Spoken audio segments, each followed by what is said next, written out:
Hello everyone, my name is Suhail Thaikkadan. ഇന്ന് നമ്മളിവിടെ discuss ചെയ്യാൻ പോകുന്നത്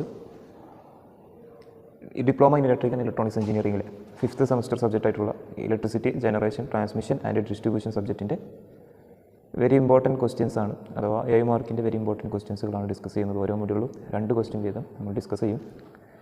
അപ്പോൾ എല്ലാവർക്കും ഒരു വീഡിയോയിലേക്ക് സ്വാഗതം. ഒന്നാമത്തെ മൊഡ്യൂളിലെ ആദ്യത്തെ question, explain the working of nuclear power plant with neat sketch. Nuclear power പ്ലാന്റിൻ്റെ വർക്കിംഗ് എക്സ്പ്ലെയിൻ ചെയ്യാനാണ് പറഞ്ഞിട്ടുള്ളത്. അതിൻ്റെ നീറ്റ് സ്കെച്ച് ആവശ്യമുണ്ട്. അപ്പോൾ ക്വസ്റ്റ്യൻ ഇവിടെ ന്യൂക്ലിയർ പവർ പ്ലാന്റ് ആണെങ്കിലും ഒരു പക്ഷേ ഹൈഡ്രോ ചോദിക്കാം, അതേപോലെ സ്റ്റീം ടൈപ്പ് ചോദിക്കാം, സ്റ്റീം പവർ പ്ലാന്റ്. ഓക്കെ, അപ്പോൾ അതൊന്ന് ശ്രദ്ധിച്ച് വെക്കുക. അപ്പോൾ അതിൽ നമ്മൾ ഫസ്റ്റ് ന്യൂക്ലിയർ പവർ പ്ലാന്റിൻ്റെ എക്സ്പ്ലനേഷൻ പറയുന്ന സമയത്ത് ഫിഗർ വരയ്ക്കുമ്പോൾ ഫസ്റ്റ് വരുന്നത് ന്യൂക്ലിയർ റിയാക്ടറാണ്. അത് ഹോട്ട് മെറ്റൽ വഴി നമ്മൾ ഹീറ്റ് എക്സ്ചേഞ്ചറിലേക്ക് കണക്ട് ചെയ്തിട്ടുണ്ട്. ഹീറ്റ് എക്സ്ചേഞ്ചറിൽ നിന്ന് സ്റ്റീം പ്രൊഡ്യൂസ് ചെയ്യുന്നു. സ്റ്റീം നേരെ ടർബൈനിലെത്തുന്നു. ടർബൈനും ആൾട്ടർനേറ്ററും തമ്മിൽ കപ്പിൾ ചെയ്തിട്ടുണ്ട്. അപ്പോൾ അവിടെ ടർബൈൻ റൊട്ടേറ്റ് ചെയ്യുമ്പോൾ ആൾട്ടർനേറ്റർ റൊട്ടേറ്റ് ചെയ്യുന്നു. ആൾട്ടർനേറ്ററിലേക്ക് നമ്മൾ എക്സൈറ്റർ കൊടുത്തിട്ടുണ്ട്. അവിടെ ഇലക്ട്രിസിറ്റി പ്രൊഡ്യൂസ് ചെയ്യും. ഇങ്ങനെയാണ് ഇതിൻ്റെ ഒരു സെക്ഷൻ വരുന്നത്. ഇനി ഹീറ്റ് എക്സ്ചേഞ്ചറിലേക്ക് എന്ത് വേണം? ഫീഡ് വാട്ടർ പമ്പ് വഴി നമ്മൾ വാട്ടർ എത്തിക്കേണ്ടതുണ്ട്. എന്നാലേ അവിടെ സ്റ്റീം പ്രൊഡ്യൂസ് ചെയ്യാൻ പറ്റത്തുള്ളൂ. അതേപോലെ തന്നെ ടർബൈനിൽ നിന്ന് വരുന്ന സ്റ്റീമിന് അതിൻ്റെ ടെമ്പറേച്ചർ കുറച്ച് വാട്ടർ കണ്ടൻ്റാക്കി മാറ്റാൻ വേണ്ടി നമ്മൾ ഇവിടെ ഒരു കണ്ടൻസർ യൂസ് ചെയ്യുന്നുണ്ട്. ഇത്രയാണ് നമ്മളൊരു ന്യൂക്ലിയർ പവർ പ്ലാന്റിൻ്റെ ഫിഗർ വരക്കാൻ പറഞ്ഞാൽ നമ്മൾ എക്സ്പ്ലെയിൻ ചെയ്യേണ്ടത്. അപ്പോൾ ഇവിടെ ശ്രദ്ധിക്കേണ്ട കാര്യം, ന്യൂക്ലിയർ റിയാക്ടറിലാണ് ന്യൂക്ലിയർ ഫിഷൻ പ്രോസസ്സ് നടക്കുന്നത്. ഫിഷനാണ് ഒന്ന് നോക്കണം. ന്യൂക്ലിയർ ഫിഷൻ പ്രോസസ്സ് നടക്കുന്നത് ന്യൂക്ലിയർ റിയാക്ടറിലാണ്. ഓക്കെ, ന്യൂക്ലിയർ റിയാക്ടറിൽ വെച്ചിട്ടാണ് എന്ത് ന്യൂക്ലിയർ ഫിഷൻ പ്രോസസ്സ് വഴി എക്സസ് ഇലക്ട്രോൺസ് അല്ലെങ്കിൽ എക്സസ് ന്യൂട്രോൺസ് അവിടെ പ്രൊഡ്യൂസ് ചെയ്യുന്നു. അത് കാരണം അവിടെ ഹീറ്റ് പ്രൊഡ്യൂസ് ചെയ്യുന്നു. ആ ഹീറ്റാണ് ഹോട്ട് മെറ്റൽ വഴി ഹീറ്റ് എക്സ്ചേഞ്ചറിലെത്തുന്നത്. ഹീറ്റ് എക്സ്ചേഞ്ചറിൽ ഓൾറെഡി വാട്ടറിൻ്റെ കണ്ടൻറ്റ് പ്രസൻ്റ് ആണ്. അത് കാരണം ഈ ഹീറ്റും അതേപോലെ വാട്ടറിൻ്റെ പ്രസൻറ്റും കൂടെ കാരണം അവിടെ സ്റ്റീം ഇൻഡ്യൂസ് ചെയ്യും. ആ സ്റ്റീം നേരെ ടർബൈനിലേക്ക് എത്തിക്കും. ടർബൈനും ആൾട്ടർനേറ്ററും കപ്പിൾ ചെയ്തിരിക്കുന്നു. അപ്പോൾ അവിടെ എന്ത് ചെയ്യും? അവിടെ ഒരു മെക്കാനിക്കൽ റൊട്ടേഷൻ ഉണ്ടാകുന്നു. അത് കാരണം ആൾട്ടർനേറ്ററിൽ ഇലക്ട്രിസിറ്റി പ്രൊഡ്യൂസ് ചെയ്യും. ഇത്രയാണ് ഇതിൻ്റെ ഒരു വർക്കിംഗ് വരുന്നത്. അപ്പോൾ ഇതിൻ്റെ ഓരോ പോയിൻറ്റുകൾ നോക്കാം നമുക്ക്. വർക്കിംഗ് ആയിട്ട് a control chain reaction occurs in a nuclear power plant which produces a lot of heat. അല്ലേ, ചെയിൻ റിയാക്ഷൻ എവിടെ? ന്യൂക്ലിയർ പവർ പ്ലാന്റിൽ അഥവാ ന്യൂക്ലിയർ റിയാക്ടറിൽ സംഭവിക്കുന്നു. അത് കാരണം അവിടെ ഹീറ്റ് പ്രൊഡ്യൂസ് ചെയ്യുന്നു. The heat energy released from nuclear fission is utilised by the boiler to generate high velocity steam. അല്ലേ, അവിടെ ഉണ്ടാകുന്ന ഹീറ്റ് നമ്മൾ എന്ത് ചെയ്യുന്നു? ഹൈ വെലോസിറ്റി സ്റ്റീം പ്രൊഡ്യൂസ് ചെയ്യാൻ വേണ്ടിയിട്ട് നമ്മൾ യൂസ് ചെയ്യുന്നു. Which is used to rotate the turbine. അല്ലേ, അതുപോലെ ഈ സ്റ്റീം കാരണമാണ് എന്ത് ചെയ്യുന്നത്? അവിടെ ടർബൈൻ റൊട്ടേറ്റ് ചെയ്യുന്നത്. A generator is directly connected to the turbine. അല്ലേ, ജനറേറ്ററും ടർബൈനും തമ്മിൽ എന്തിരിക്കുന്നു? കപ്പിൾ ചെയ്തിരിക്കുന്നു. Which generate electricity from the rotation of the turbine. Turbine rotate ചെയ്യുമ്പോൾ എന്ത് ചെയ്യും? ഈ ജനറേറ്ററിൽ ഇലക്ട്രിസിറ്റി പ്രൊഡ്യൂസ് ചെയ്യും. On the other hand steam losses its energy and comes to condenser. അല്ലേ, അഥവാ നമ്മളെ ഈ സ്റ്റീമിൽ എന്തുണ്ടാകുന്നു? അത് കാരണം എനർജി ഉണ്ടാകുന്നു. അവിടെ നിന്ന് വരുന്ന ബാക്കി വരുന്ന സ്റ്റീം എന്ത് ചെയ്യും? നേരെ കണ്ടൻസറിലെത്തും. In the condenser the cold water coming from the cooling tower absorb the heat and due to condensation steam becomes water and pump is used to pump it to the boiler again and its process continue. അല്ലേ, അഥവാ കണ്ടൻസറിലെത്തിയ ഈ സ്റ്റീമിനെ എന്ത് ചെയ്യുന്നു? അത് water കണ്ടൻ്റാക്കി മാറ്റുന്നു. അത് നേരെ തിരിച്ച് വീണ്ടും ഹീറ്റ് എക്സ്ചേഞ്ചറിലേക്ക് എന്ത് ചെയ്യുന്നു? കൊടുക്കുന്നു. അവിടെ എന്ത് ചെയ്യുന്നു? ആ പ്രോസസ്സ് കണ്ടിന്യൂ ചെയ്യുന്നു. This journey of getting electrical energy from nuclear energy started with a controlled chain reaction of nuclear material ആയിട്ടുള്ളതാണ് യുറേനിയം 235 ആണ്. അവിടെ നമ്മൾ ഈ പ്രോസസ്സിന് വേണ്ടിയിട്ട് ഹീറ്റ് പ്രൊഡ്യൂസ് ചെയ്യാൻ വേണ്ടിയിട്ട് നമ്മൾ എന്ത് ചെയ്യുന്നത്? ന്യൂക്ലിയർ റിയാക്ടറിൽ യൂസ് ചെയ്യുന്നത്. ഓക്കെ, അപ്പോൾ ന്യൂക്ലിയർ റിയാക്ടറിൽ പിന്നെ എന്തൊക്കെയുണ്ട്? മോഡറേറ്റർ യൂസ് ചെയ്യുന്നുണ്ട്, അതേപോലെ കൂളൻ്റ് യൂസ് ചെയ്യുന്നുണ്ട്, അതേപോലെ കൺട്രോൾ റോഡ് യൂസ് ചെയ്യുന്നുണ്ട്. ഇതൊക്കെ ന്യൂക്ലിയർ റിയാക്ടറിലാണ് യൂസ് ചെയ്യുന്നത്. ഓരോന്നിനും ഓരോ പർപ്പസുകളുണ്ട്. ഇനി ഇതിൻ്റെ ഫൈനലായിട്ടുള്ള ഒരു ഫ്ലോ ഡയഗ്രാം കാണിക്കാം. ന്യൂക്ലിയർ എനർജി തെർമൽ എനർജിയായി മാറുന്നു. തെർമൽ എനർജി കൈനറ്റിക് എനർജി ആയിരുന്നു. അതേപോലെ കൈനറ്റിക് എനർജി എന്ത് ചെയ്യുന്നു? മെക്കാനിക്കൽ എനർജി ആകുന്നു. മെക്കാനിക്കൽ എനർജി ഇലക്ട്രിസിറ്റി ആയിട്ട് എന്ത് ചെയ്യുന്നു? പ്രൊഡ്യൂസ് ചെയ്യും. ഇത്രയാണ് ഒന്നാമത്തെ മൊഡ്യൂളിലെ ആദ്യത്തെ ക്വസ്റ്റ്യൻ വരുന്നത്. ഇനി രണ്ടാമത്തെ ക്വസ്റ്റ്യൻ ഒരു പ്രോബ്ലമാണ്. ഈ ഒരു മൊഡ്യൂളിൽ നിന്ന് ഒരു പ്രോബ്ലം എന്തായാലും ചോദിക്കും. അപ്പോൾ ഇവിടെ ഹൈഡ്രോ ഇലക്ട്രിക് പവർ പ്ലാന്റിൻ്റെ ഒരു പ്രോബ്ലമാണ് ചെയ്തിട്ടുള്ളത്. അവിടെ പ്രൊഡ്യൂസ് ചെയ്യുന്ന പവർ കണ്ടുപിടിക്കാനുള്ള. അതേപോലെ തന്നെ ഇവിടെ ചോദിക്കാൻ ചാൻസ് ഉള്ളതാണ് നമ്മളെ micro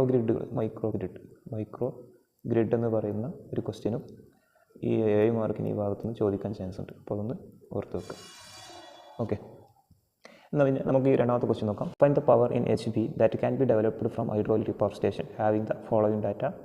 Catchment area 4 × 10⁸, average rainfall 1.25 meter per year, runoff 75%, available head 50 meter, and turbine efficiency 80%, generator efficiency 85%.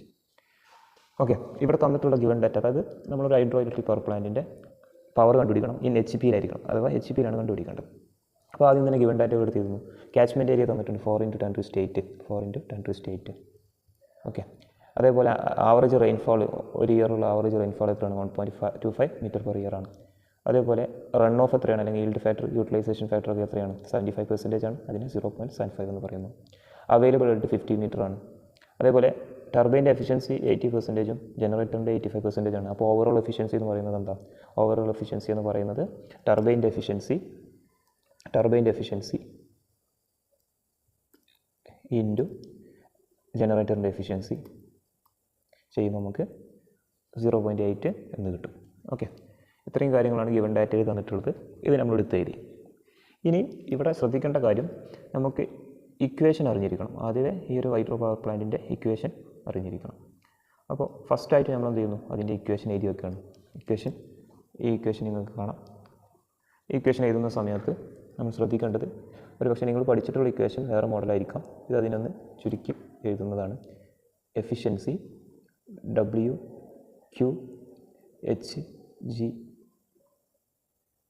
/1000. ഇതാണെന്ത്? നോർമലി നമ്മുടെ ഇക്വേഷൻ. ഇതിനൊന്ന് കൺവേർട്ട് ചെയ്ത് മാറ്റുന്നതാണ്. ഇതിനൊന്ന് നമ്മൾ മാറ്റി എഴുതുന്നതാണ് വേറൊരു ഇക്വേഷനായിട്ട് യൂസ് ചെയ്യുന്നത്. P = ഈറ്റ WQH /102 ഇൻ കിലോവാട്ട്. ഈ ഇക്വേഷൻ ചെയ്ത് കഴിഞ്ഞാൽ നമുക്ക് കിട്ടുന്നത് കിലോവാട്ടിലായിരിക്കും വരുന്നത്. ഇങ്ങനെ മാറ്റിയ ഒരു ഇക്വേഷനാണ് ഈ കാണുന്നത്. ഈ ഇക്വേഷനാണ് നമ്മളിവിടെ യൂസ് ചെയ്യാൻ പോകുന്നത് കേട്ടോ. അപ്പോൾ അവിടെ ശ്രദ്ധിക്കുക, W എന്ന് പറയുന്നത്, അഥവാ W എന്ന് പറയുന്നത് എപ്പോഴും ഒരു കോൺസ്റ്റൻ്റ് ആയിരിക്കും, 1000 ആയിരിക്കും. അതൊന്ന് ശ്രദ്ധിക്കുക. ക്വസ്റ്റ്യനിൽ W തന്നിട്ടില്ല എന്നുണ്ടെങ്കിൽ അതൊരു കോൺസ്റ്റൻ്റ് ആയിരിക്കും, 1000 ആയിട്ടാണ് നമ്മൾ കൺസിഡർ ചെയ്യുന്നത്.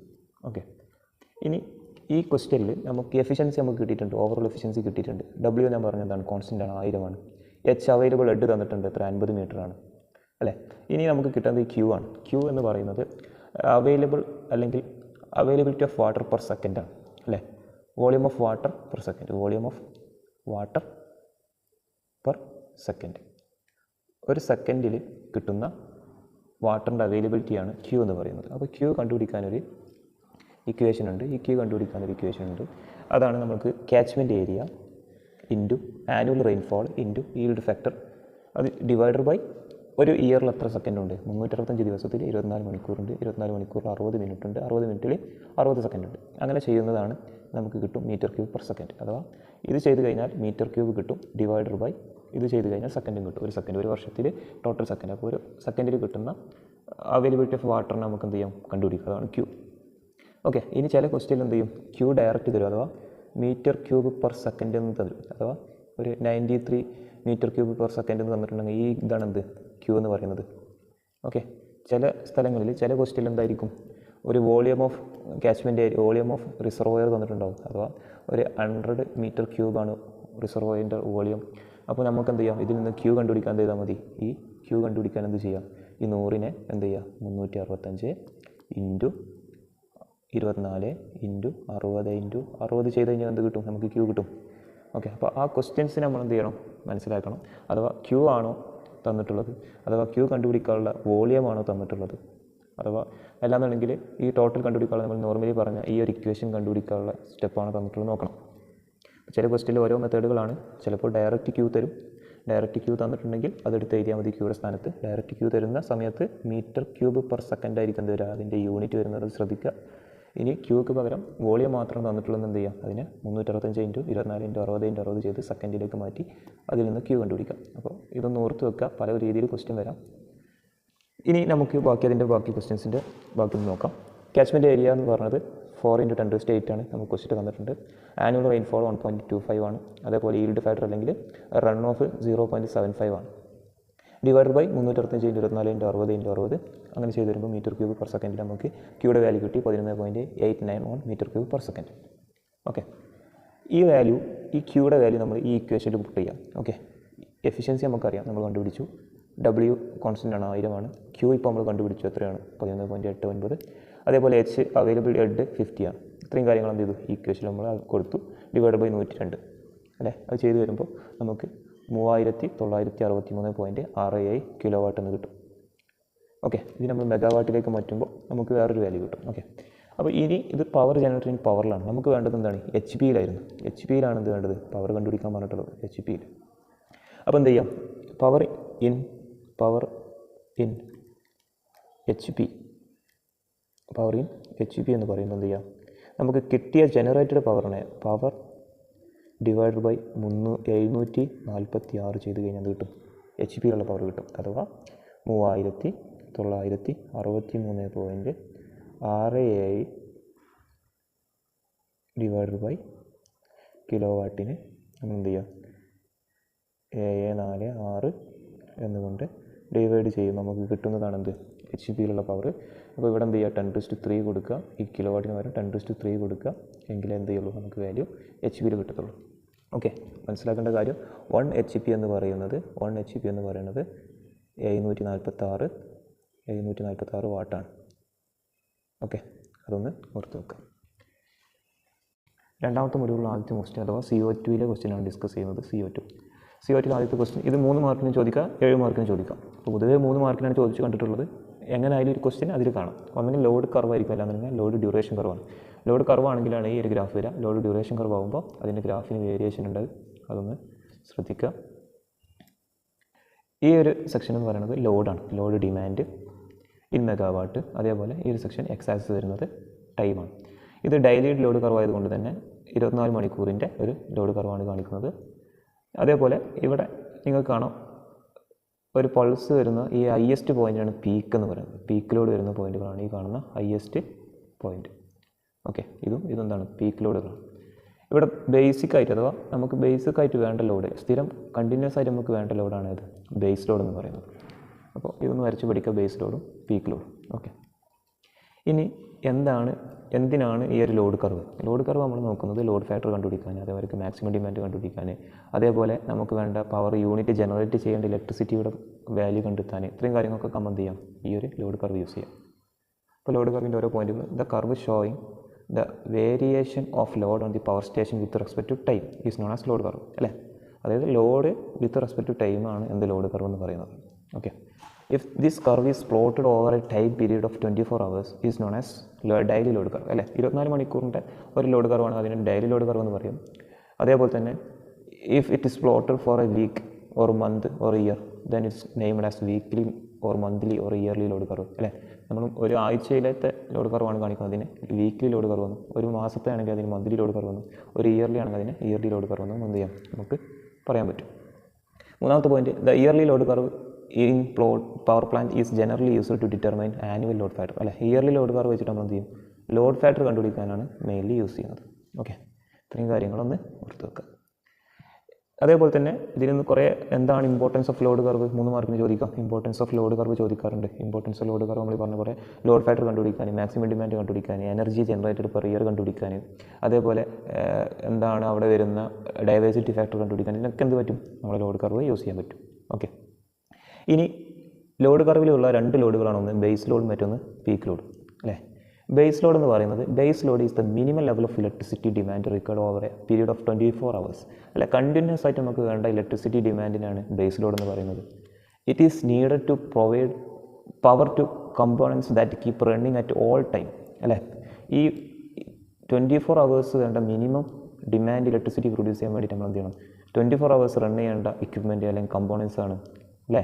ആ ഹൈഡ്രോ ഇലക്ട്രിക് പവർ പ്ലാന്റ് 24 മണിക്കൂർ വർക്ക് ചെയ്യുന്ന സമയത്ത് അവിടെയുള്ള ടർബൈനുകളും ജനറേറ്റ് എന്ത് ചെയ്യണം? 24 hours വർക്ക് ചെയ്തുകൊണ്ടിരിക്കണം. ഓക്കെ, നമുക്ക് എക്സാമ്പിളായിട്ട് 24 hours അല്ലെങ്കിൽ ബേസ് ലോഡിനെ യൂസ് ചെയ്യുന്ന ജനറേറ്റിംഗ് പവർ പ്ലാന്റുകൾ ഏതൊക്കെയാണ് നോക്കാം. റൺ ഓഫ് റിവർ എല്ലാം നമുക്ക് ഹൈഡ്രോ ഇലക്ട്രിക് പവർ പ്ലാന്റ് നമുക്ക് യൂസ് ചെയ്യാം. അതേപോലെ സ്റ്റീം പവർ പ്ലാന്റ് നമ്മൾ യൂസ് ചെയ്യാറുണ്ട്. ന്യൂക്ലിയർ പവർ പ്ലാന്റൊക്കെ നമ്മൾ ബേസ് ലോഡിന് വേണ്ടിയിട്ടാണ് യൂസ് ചെയ്യാറുള്ളത്. ഓക്കെ, കാരണം എന്താ? ന്യൂക്ലിയർ പവർ പ്ലാന്റൊക്കെ നമ്മൾ ഇടയ്ക്കിടയ്ക്ക് ഓഫാക്കി ഓണാക്കി അതിൻ്റെ എഫിഷ്യൻസി കുറവായിരിക്കും. കണ്ടിന്യൂസ് ആയിട്ട് റൺ ചെയ്യുമ്പോൾ അതിന് ഹൈ എഫിഷ്യൻസിയിൽ കിട്ടത്തുള്ളൂ. ഇൻ്റർമീഡിയറ്റ് ആയിട്ട് യൂസ് ചെയ്യുമ്പോൾ അത് എഫിഷ്യൻസി കുറയും. അപ്പോൾ അതുകൊണ്ട് തന്നെ നമ്മൾ അതെല്ലാം ബേസ് ലോഡിലാണ് യൂസ് ചെയ്യുന്നത്. അതേപോലെ പീക്ക് ലോഡ് യൂസ് ചെയ്യുന്നത്, പീക്ക് ലോഡ് എന്ന് പറയുന്നത് എന്താ? Peak load is the time of high demand അല്ലേ. ഏത് സമയത്താണ് 24 മണിക്കൂറിൽ ഹൈ ഡിമാൻഡ് വരുന്ന സമയങ്ങളുണ്ടല്ലോ, ആ സമയത്താണ് നമ്മൾ പീക്ക് ലോഡുകൾ എന്ന് പറയുന്നത്. These peak demand are often for only short duration അല്ലേ, കുറഞ്ഞ സമയത്തേക്ക് എന്തുണ്ടാകത്തുള്ളൂ, പീക്ക് ലോഡുകൾ ഉണ്ടാവാറുള്ളൂ. These time peak load power plant are used അല്ലേ, ഈ സമയത്ത് എന്ത് ചെയ്യും, നമ്മൾ പീക്ക് ലോഡ് പവർ പ്ലാന്റുകൾ എന്ത് ചെയ്യും, യൂസ് ചെയ്യും അല്ലേ. They are started up when ever there is A spike in demand and stopped. അതായത് നമ്മുടെ ഈ ഒരു പവർ പ്ലാന്റിൽ എപ്പോഴാണോ പീക്ക് ലോഡ് ആവശ്യം വരുന്നത്, പീക്ക് ലോഡ് എത്തുന്നത്, ആ സമയത്ത് നമ്മൾ എന്ത് ചെയ്യും, ആ പവർ പ്ലാന്റ് സ്റ്റാർട്ട് ചെയ്യും. അതേപോലെ തന്നെ നമ്മൾ പീക്ക് ലോഡ് അല്ലെങ്കിൽ ഡിമാൻഡ് കുറയുന്ന സമയത്ത് നമ്മൾ എന്ത് ചെയ്യും, ആ പവർ പ്ലാന്റിനെ സ്റ്റോപ്പ് ചെയ്യുകയും ചെയ്യും. നമ്മൾ പൊതുവേ പീക്ക് ലോഡുകൾക്ക് യൂസ് ചെയ്യുന്ന പവർ പ്ലാന്റുകളാണ് ഗ്യാസ് ടർബൈൻ, ഡീസൽ എഞ്ചിൻ, അതേപോലെ നമ്മുടെ റിന്യൂവബിൾ എനർജി ആയിട്ടുള്ള വിൻഡ് ടർബൈൻ, സോളാർ പവർ പ്ലാന്റൊക്കെ എന്ത് ചെയ്യും, ഇതിലേക്ക് നമ്മൾ ഈ ഗ്രിഡിലേക്ക് കണക്ട് ചെയ്യും. അപ്പോൾ ഇത്രയാണ് ഈ ഒരു ലോഡ് കർവിനെ പറ്റി പറയാനുള്ളത്. ഒന്ന് ശ്രദ്ധിച്ച് വെക്കുക. ക്വസ്റ്റ്യൻ എന്തായാലും 3 മാർക്കിനും 7 മാർക്കിനും അവിടെ കണ്ടുവരാറുണ്ട്. രണ്ടാമത്തെ മൊഡ്യൂളിൽ നിന്ന് തന്നെ വെരി ഇമ്പോർട്ടൻ്റ് ആയിട്ടുള്ള ക്വസ്റ്റ്യൻ ആണ്. Explain Annie on power factor improvement method അല്ലേ. പവർ ഫാക്ടർ ഇമ്പ്രൂവ്മെൻറ്റ് മെത്തേഡ് 3 മെത്തേഡുകളാണുള്ളത്, ഓർത്ത് വെക്കുക. ഒന്ന് സ്റ്റാറ്റിക് കപ്പാസിറ്റർ മെത്തേഡ്, മറ്റേത് സിങ്ക്രോണസ് കണ്ടൻസർ മെത്തേഡ്, മൂന്നാമത്തത് ഫേസ് അഡ്വാൻസർ മെത്തേഡ്. ഈ 3 മെത്തേഡിൽ ഏതെങ്കിലും ഒന്ന് എക്സ്പ്ലെയിൻ ചെയ്യാൻ ചോദിക്കും. ചിലപ്പോൾ ഏതെങ്കിലും ഒന്നിൻ്റെ തന്നെ പേരെടുത്ത് ചോദിക്കാം, സിങ്ക്രോണസ് കണ്ടൻസറെന്നോ അല്ലെങ്കിൽ സ്റ്റാറ്റിക് കപ്പാസിറ്ററെന്നോ. അപ്പോൾ അതൊന്ന് ഓർത്ത് വെക്കാം. ഞാനിവിടെ ഡിസ്കസ് ചെയ്യുന്നത് സ്റ്റാറ്റിക് കപ്പാസിറ്റർ മെത്തേഡാണ്. സ്റ്റാറ്റിക് കപ്പാസിറ്റർ മെത്തേഡിൻ്റെ ഫിഗറാണ് ഇവിടെ വരച്ചിട്ടുള്ളത്. ഇതാണ് നമ്മുടെ 3 ഫേസ് ലോഡ് എന്ന് വിചാരിക്കുക. 3 ഫേസ് ലോഡ്, ഈ ലോഡിലേക്ക് വരുന്ന RYB ഫേസുകളാണിത്. ആ ഓരോ ഫേസിൽ ഞാൻ എന്ത് ചെയ്തിട്ടുണ്ട്, സ്റ്റാർ കണക്റ്റഡ് ആയിട്ടുള്ള കപ്പാസിറ്റർ ബാങ്ക് യൂസ് ചെയ്യാം, അല്ലാന്നുണ്ടെങ്കിൽ ഡെൽറ്റ കണക്റ്റഡ് ആയിട്ടുള്ള കപ്പാസിറ്റർ ബാങ്ക് യൂസ് ചെയ്യാം. അത് നമ്മൾ ആവശ്യത്തിനനുസരിച്ചാണ്.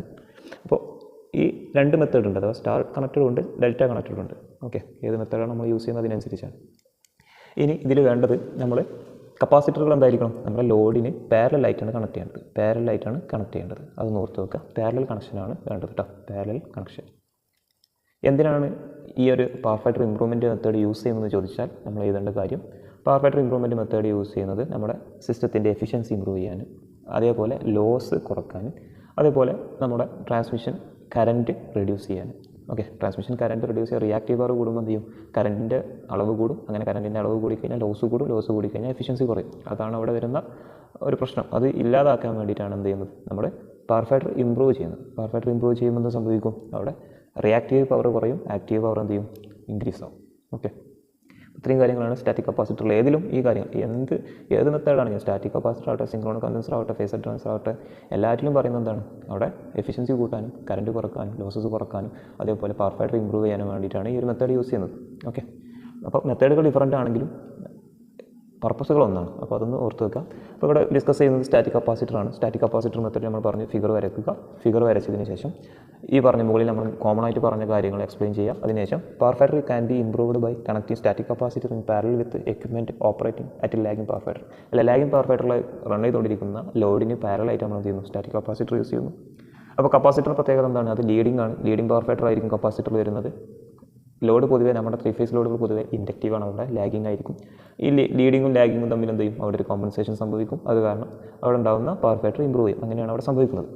രണ്ടാമത്തെ point, the capacitor draws leading current from the supply voltage by 90 degree and compensate for the lagging reactive components of the load current അല്ലേ.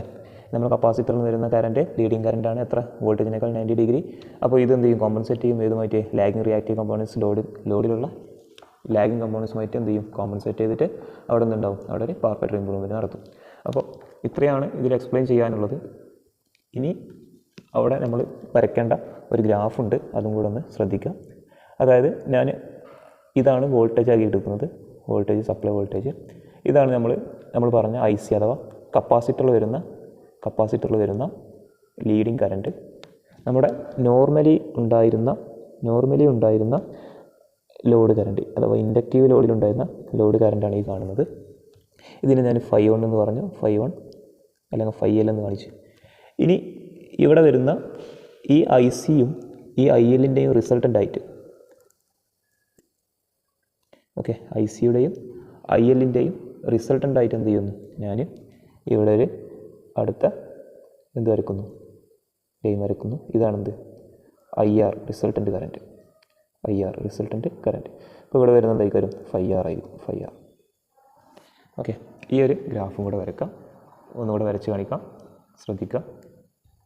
ആദ്യം നമ്മൾ എന്ത് ചെയ്യുന്നു, X ആക്സിസിൽ വോൾട്ടേജ്, സപ്ലൈ വോൾട്ടേജ് കൊടുക്കുന്നു.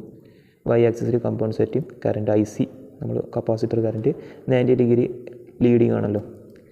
ഇനി നമ്മൾ നോർമലി നമ്മുടെ ലോഡ് IL ആണ് അല്ലേ, ഇൻഡക്റ്റീവ് ലോഡ് ആയതുകൊണ്ട് IL ആണ്. അപ്പോൾ ഇവിടെ ഇനി വരേണ്ടത് എന്താണ്, ഇവിടെ ഇതിൻ്റെ റിസൾട്ടൻ്റായിട്ട് എന്ത് വരണം, ഒരു കറണ്ട് വരണം. റിസൾട്ടൻ്റ് കറണ്ട് ഇതെന്തായിരിക്കും, IR എന്ന് റെപ്രസെൻ്റ് ചെയ്തു. ആദ്യത്തെ IL-ഉം ഇതും തമ്മിലുള്ള ആംഗിൾ φL എന്ന് ഞാൻ കാണിച്ചു. പിന്നത്തെ വോൾട്ടേജും IR-ഉം തമ്മിലുള്ളതിനെ φR എന്ന് കാണിച്ചു, φR. ഓക്കെ, ഇത്രയാണ്. ഈ ഒരു ഫിഗറും കൂടെ, ഈ ഒരു വെക്ടർ ഡയഗ്രാം ഗ്രാഫും കൂടെ ഒന്ന് കാണിക്കുന്നത് നല്ലതാണ്. 7 മാർക്കിനാകുമ്പോൾ ഇതും കൂടെ ഒന്ന് വരച്ച് വെക്കുക. ഓക്കെ, ഇനി ഇതിൽ അഡ്വാൻറ്റേജസ്, സ്റ്റാറ്റിക് കപ്പാസിറ്ററിൻ്റെ അഡ്വാൻറ്റേജ് എന്താണ്, ദേ ഹാവ് ലോ ലോസസ് എന്തായിരിക്കും, കുറവാണ്. ദേ റിക്വയർ ലിറ്റിൽ മെയിൻ്റനൻസ് കുറവാണ്. മൂവിങ് പാർട്സ് ഇല്ലാത്തതുകൊണ്ട് മെയിൻ്റനൻസ് കുറവായിരിക്കും. പക്ഷേ ഡിസഡ്വാൻറ്റേജ് എന്ന് പറയുന്നത് ഷോർട്ട് സർവീസ് ലൈഫാണ് അല്ലേ, പെട്ടെന്ന് ഡാമേജ് ആയി പോകാൻ സാധ്യതയുണ്ട്. അതേപോലെ തന്നെ easily damage if the voltage exceed the rated value, voltage കൂടി കഴിഞ്ഞാൽ ഡാമേജ് ആവാനും സാധ്യതയുണ്ട്. ചോദിക്കാൻ സാധ്യതയുള്ള കുറച്ച് ക്വസ്റ്റ്യൻസാണ് നമ്മുടെ താരിഫുമായി ബന്ധപ്പെട്ട ക്വസ്റ്റ്യൻസ്. താരിഫ് ചോദിക്കാൻ ചാൻസ് ഉണ്ട്. അതേപോലെ താരിഫുമായി ബന്ധപ്പെട്ട ന്യൂമറിക്കൽ ചോദിക്കാറുണ്ട്. അതേപോലെ വരുന്നതാണ് overall cost, annual overall cost കണ്ടുപിടിക്കാൻ താരിഫ് തന്നിട്ടുണ്ടാവും, അഥവാ KWH-ൻ്റെ വാല്യൂ തന്നിട്ടുണ്ടാവും. അതേപോലെ മാക്സിമം ഡിമാൻഡിൻ്റെ വാല്യൂ തന്നിട്ടുണ്ടാവും. അത് വെച്ചിട്ട് ഓവറോൾ കോസ്റ്റ് കണ്ടുപിടിക്കാൻ. ഇത്രയും കാര്യങ്ങൾ 7 മാർക്കിന് ചോദിക്കാൻ സാധ്യതയുണ്ട്. നമ്മളൊന്ന് നോക്കി വെക്കാം. താരിഫിൽ 7 മാർക്കിന് ചോദിക്കാം, 3 മാർക്കിന് ചോദിക്കാം. അതൊക്കെ ഒന്ന് ഓർത്ത് വെക്കട്ടോ. ഇനി മൂന്നാമത്തെ മൊഡ്യൂളിൽ CO3 ആണ് ഡിസ്കസ് ചെയ്യുന്നത്. മൂന്നാമത്തെ മൊഡ്യൂളിൽ ചോദിക്കാൻ സാധ്യതയുള്ള ഒരു ക്വസ്റ്റ്യനാണ് ന്യൂമറിക്കലായിട്ട് സാഗുമായി ബന്ധപ്പെട്ട ക്വസ്റ്റ്യൻ. അപ്പോൾ ക്വസ്റ്റ്യൻ ഇവിടുത്തെ ഒരു ഡിസ്കസ് ചെയ്യുന്ന ഒരു ക്വസ്റ്റ്യന് നമുക്ക് നോക്കാം. High voltage overhead line has a span of 250 metre. Weight of the conductor 700 kg per kilometer. Calculate the height above the ground at which conductor should be supported. അല്ലേ, question വരുന്നത് എന്താണ്, കണ്ടക്ടർ എത്രമാത്രം ഹൈറ്റിലാണ് support ചെയ്തിരിക്കുന്നതെന്നാണ് question വരുന്നത്. അതേപോലെ തന്നെ ground clearance required is 10 metre. Ultimate strength as 3450 kg and safety factor 2. അപ്പോൾ ഇവിടെ question വന്നിട്ടുള്ളത് നമ്മുടെ ട്രാൻസ്മിഷൻ ലൈനിൽ പോളിൽ അല്ലെങ്കിൽ പോസ്റ്റിൽ കണ്ടക്ടർ എത്രമാത്രം ഹൈറ്റിലാണ് നമ്മൾ സപ്പോർട്ട് ചെയ്തിരിക്കുന്നത് കണ്ടുപിടിക്കേണ്ടത്. അതേപോലെ തന്നെ ഗ്രൗണ്ട് ക്ലിയറൻസ് തന്നിട്ടുണ്ട്, എത്രയാണ്, 10 മീറ്ററാണ്. അതായത് ലോവസ്റ്റ് പോയിന്റ് ഓഫ് കണ്ടക്ടറും ഗ്രൗണ്ടും തമ്മിലുള്ള ക്ലിയറൻസ് 10 മീറ്ററാണെന്ന് തന്നിട്ടുണ്ട്, 10 മീറ്റർ. ഓക്കെ, ആദ്യം തന്നെ നമ്മൾ എടുത്ത് ചെയ്യേണ്ട കാര്യങ്ങൾ ഗിവൺ ഡാറ്റ എടുത്ത് എഴുതണം. സ്പാൻ തന്നിട്ടുണ്ട്, സ്പാൻ എത്രയാണ്, 250 മീറ്ററാണ്. ഗ്രൗണ്ട് ക്ലിയറൻസ് 10 മീറ്ററാണ് തന്നിട്ടുണ്ട്. അതേപോലെ weight of the conductor 700 kg per kilometer ആണ്. നമുക്ക് കിലോമീറ്ററിൽ വേണ്ട, നമുക്ക് വേണ്ടത് മീറ്ററിലാണ്. അപ്പോൾ എന്ത് ചെയ്യണം, കിലോഗ്രാം പെർ കിലോമീറ്റർ എന്ത് ചെയ്യണം, കിലോഗ്രാം പെർ മീറ്ററിലേക്ക് മാറ്റണം. അപ്പോൾ എന്ത് ചെയ്യണം, 700-നെ 1000 കൊണ്ട് ഡിവൈഡ് ചെയ്യുന്നു. 700-നെ 1000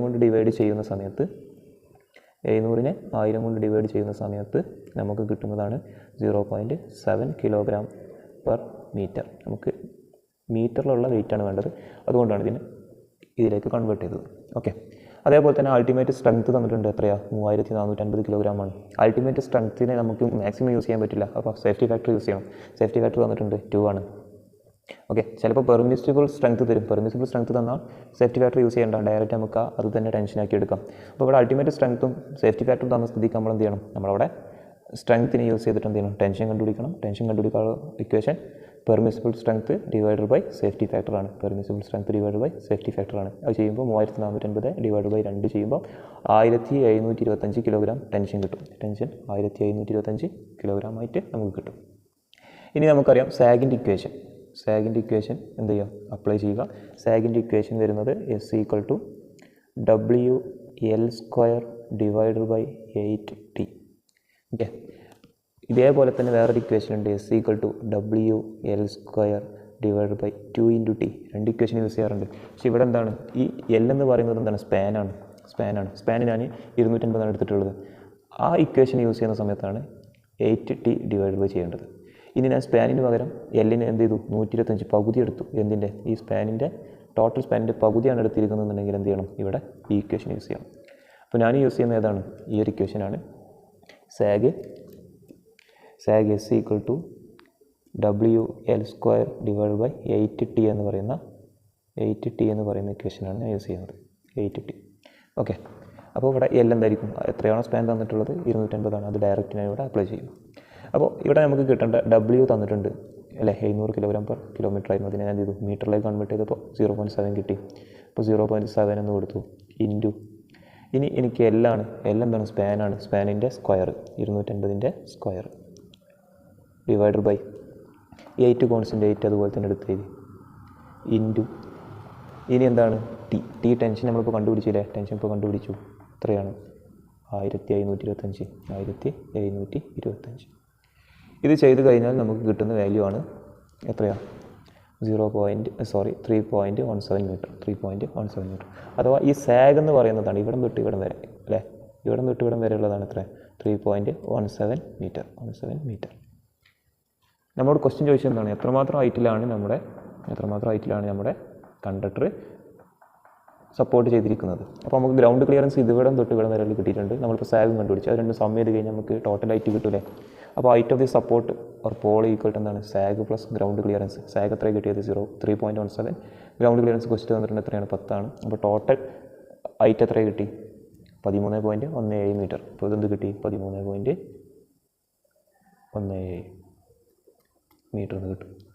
ഓക്കെ 13.17 മീറ്റർ എന്ന് കിട്ടി. അപ്പോൾ ഇതാണ് ക്വസ്റ്റ്യൻ. ചില സമയത്ത് ക്വസ്റ്റ്യനിൽ എന്തായിരിക്കും ഡയറക്റ്റ് സാഗ് കണ്ടുപിടിക്കാൻ വേണ്ടി മാത്രം ചോദിക്കും. സാഗ് ഇത്രയും കാര്യങ്ങൾ തന്നിട്ട് സാഗ് കണ്ടുപിടിക്കാൻ ചോദിക്കും. ഇവിടെ നമുക്ക് കണ്ടക്ടറിൻ്റെ വെയിറ്റ് കിലോമീറ്റർ തന്നുകൊണ്ടാണ് കൺവേർട്ട് ചെയ്തത്. ഡയറക്റ്റ് ചിലപ്പോൾ 7 കിലോഗ്രാം പെർ മീറ്റർ തന്നു കഴിഞ്ഞാൽ നമ്മൾ എന്ത് ചെയ്യേണ്ട, അതിനെ കൺവേർട്ട് ചെയ്യേണ്ട ആവശ്യമില്ല, കാരണം മീറ്ററിലാണ്. ഓക്കെ അതേപോലെ തന്നെ അൾട്ടിമേറ്റ് സ്ട്രെങ്ത്തിന് പകരം പെർമിസിബിൾ സ്ട്രെങ്ത് എന്ന് തന്നു കഴിഞ്ഞാൽ നമ്മൾ എന്ത് ചെയ്യേണ്ട, അതിന് സേഫ്റ്റി ഫാക്ടർ യൂസ് ചെയ്ത് അതിനെ ഡിവൈഡ് ചെയ്യേണ്ട ആവശ്യമില്ല. അത് തന്നെയാണ് എന്ത് ടെൻഷനാക്കി എടുക്കേണ്ടത്. ഇവിടെ എന്താണ് അൾട്ടിമേറ്റ് സ്ട്രെങ്ത് ആണ് തന്നത്, അല്ലെങ്കിൽ മാക്സിമം സ്ട്രെങ്ത് ആണ് തന്നത്. അതുകൊണ്ടാണ് നമ്മൾ സേഫ്റ്റി ഫാക്ടർ യൂസ് ചെയ്തിട്ട് അതിനെ പെർമിസിബിൾ സ്ട്രെങ്ത്തിലേക്ക് കൺവേർട്ട് ചെയ്തത്. ഇത്രയും കാര്യങ്ങൾ ഓർത്ത് വെക്കുക. നിങ്ങൾ പഠിച്ച ഇക്വേഷൻ ഒരു പക്ഷേ 2t ആണ്, ഡിവൈഡ് ബൈ 2t എന്നുള്ള ഇക്വേഷൻ ആണെങ്കിൽ അതിലേക്ക് കൺവേർട്ട് ചെയ്തിട്ട് ചെയ്യാം. അല്ല നിങ്ങളിപ്പോൾ പഠിക്കുന്നേ ഉള്ളൂ എന്നുണ്ടെങ്കിൽ ഈ ഒരു ഇക്വേഷൻ യൂസ് ചെയ്ത് പഠിക്കാം. ഓക്കെ ഇവിടെ WL² ആണ്, WL² ഡിവൈഡ് ബൈ 8t. ഇത്രയും കാര്യങ്ങളാണ് ഈ ഒരു പ്രോബ്ലത്തിൽ നമുക്ക് ശ്രദ്ധിക്കേണ്ടത്. അതേപോലെ തന്നെ ഇവിടെ ചോദിക്കാൻ ചാൻസ് ഉള്ള ക്വസ്റ്റ്യൻസ് നമ്മളെ ട്രാൻസ്മിഷൻ ലൈനിലെ കണ്ടക്ടറുകൾ അതേപോലെ ഇൻസുലേറ്ററുകളൊക്കെ ഇവിടെ ചോദിക്കാൻ ചാൻസ് ഉണ്ട്. അതും കൂടെ ഒന്ന് ഓർത്ത് വെക്കാം. അതേപോലെ CO3 ചോദിക്കാൻ ചാൻസ് ഉള്ള ഒരു ക്വസ്റ്റ്യനാണ് explain with necessity of EHV and HVDC long distance transmission. Okay ഒന്നെങ്കിൽ ഇത് മാത്രം EHV മാത്രം ചോദിക്കാം, അല്ലാന്നുണ്ടെങ്കിൽ HVDC മാത്രം ചോദിക്കാം, അല്ലാന്നുണ്ടെങ്കിൽ രണ്ടും കൂടെ ചോദിക്കാം. ഏതാണോ ചോദിക്കുന്നതിനനുസരിച്ചുള്ള ആൻസർ നമ്മൾ എഴുതി വെക്കുക. ഓക്കെ അപ്പോൾ ക്വസ്റ്റ്യൻ നോക്കാം. Explain with necessity of EHV and HVDC long distance transmission. എന്താണ് EHV? Extra high voltage. അതേപോലെ HVDC എന്താ ഹൈ വോൾട്ടേജ് DC. ഇത് രണ്ടും ലോങ് ഡിസ്റ്റൻസ് ട്രാൻസ്മിഷന് വേണ്ടിയിട്ടാണ് നമ്മൾ യൂസ് ചെയ്യുന്നത്. അപ്പോൾ അതിൻ്റെ ആവശ്യകത എന്താണ്, അതിനെപ്പറ്റി എക്സ്പ്ലെയിൻ ചെയ്യാനാണ് പറഞ്ഞിട്ടുള്ളത്. ആദ്യമായിട്ട് നമുക്ക് EHV എന്താണ് നോക്കാം. EHV എന്ന് പറയുന്നത് extra high voltage alternating current ട്രാൻസ്മിഷനാണ്. EHV are used to large amount of power across long distance അല്ലേ. ലാർജ് പവറിന് എന്ത് ചെയ്യണം, ലോങ് ഡിസ്റ്റൻസ് മൂവ് ചെയ്യിക്കണം, അല്ലാന്നുണ്ടെങ്കിൽ ട്രാൻസ്ഫർ ചെയ്യിക്കണമെന്നുണ്ടെങ്കിൽ നമ്മൾ എന്താ ചെയ്യാറ്, ലോങ് ഡിസ്റ്റൻസ് ട്രാൻസ്മിഷൻ യൂസ് ചെയ്യും. അപ്പോൾ ഹയർ വോൾട്ടേജ് ആണ് ഇവിടെ യൂസ് ചെയ്യുന്നത് അല്ലേ. ഹയർ വോൾട്ടേജ് യൂസ് ചെയ്യുന്നുള്ള പ്രത്യേകത എന്താ, വോൾട്ടേജ് കൂടുമ്പോൾ നമുക്ക് എന്ത് ചെയ്യാം, കറണ്ടിനെ കുറക്കാം. കറണ്ട് കുറഞ്ഞു കഴിഞ്ഞാൽ എന്തായി പോകും, ലോസസ് കുറയും. ലോസസ് കുറഞ്ഞാൽ എഫിഷ്യൻസി കൂടും അല്ലേ. അതേപോലെ തന്നെ കണ്ടക്ടറിൻ്റെ കറണ്ട് കുറയുമ്പോൾ കണ്ടക്ടറിൻ്റെ സൈസ് നമുക്ക് എന്ത് ചെയ്യാം, കുറക്കാം. കണ്ടക്ടർ സൈസ് നമുക്ക് എന്ത് ചെയ്യാൻ പറ്റും, കുറക്കാൻ പറ്റും. അപ്പോൾ അവിടെ എന്തായും കോസ്റ്റ് കുറയും. കുറേ ബെനിഫിറ്റുകളുണ്ട് ഈ എക്സ്ട്രാ ഹൈ വോൾട്ടേജ് അഥവാ ഹൈ വോൾട്ടേജ് യൂസ് ചെയ്യുമ്പോഴുള്ള പ്രത്യേകത, നമ്മൾ കറണ്ട് ഓട്ടോമാറ്റിക്കലി എന്ത് ചെയ്യും, പവർ കോൺസ്റ്റൻ്റ് ആണല്ലോ. വോൾട്ടേജ് കൂടുമ്പോൾ കറണ്ട് എന്ത് ചെയ്യും, കുറയും. കറണ്ട് കുറയുമ്പോൾ കണ്ടക്ടറിൻ്റെ സൈസ് കുറക്കാൻ പറ്റും. കണ്ടക്ടറിൻ്റെ സൈസ് കുറക്കാൻ പറ്റുമ്പോൾ കോസ്റ്റ് കുറയും അല്ലേ. കോസ്റ്റ് കുറയാൻ മാത്രമല്ല, കണ്ടക്ടറിൻ്റെ സൈസ് കുറക്കുക മാത്രമല്ല അവിടെ വരുന്നത്, കറണ്ട് കുറയുമ്പോൾ അവിടെ ഉണ്ടാകുന്ന ഹീറ്റ് ലോസ് കുറയും. ഹീറ്റ് ലോസ് കുറയുമ്പോൾ എന്ത് കുറയും, എഫിഷ്യൻസി എന്ത് ചെയ്യും, ഇമ്പ്രൂവ് ചെയ്യും. കുറേ ബെനിഫിറ്റുകളുണ്ട്. അതുകൊണ്ടാണ് ഹൈ വോൾട്ടേജ് നമ്മൾ ട്രാൻസ്മിറ്റ് ചെയ്യുന്നത്. അതേപോലെ തന്നെ അടുത്ത് വരുന്നത് എന്താണ്,